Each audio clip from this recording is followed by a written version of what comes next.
Bismillah ar-Rahman ar-Rahim.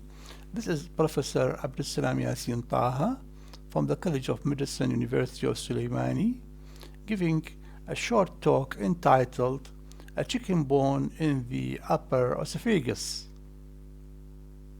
The case: a young boy was admitted to Sulaimaniya Teaching Hospital, Sulaimaniya, Iraq, with painful dysphagia a few hours following the ingestion of a chicken bone.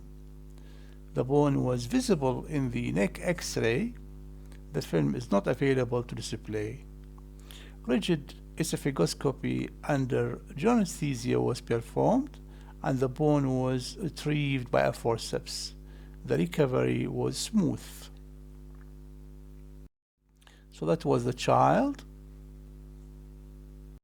and that was the chicken bone after extraction with rigid esophagoscopy under general anesthesia.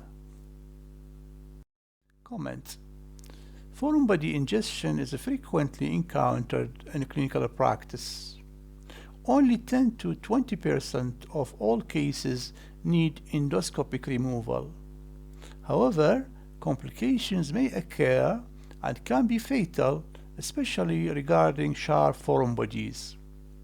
Emergency endoscopy is the method of choice for both diagnosis and removal of any impacted foreign body. Foreign body impaction in the esophagus is quite common when they are sharp, and their removal must be done within 24 hours, otherwise complications can be fatal.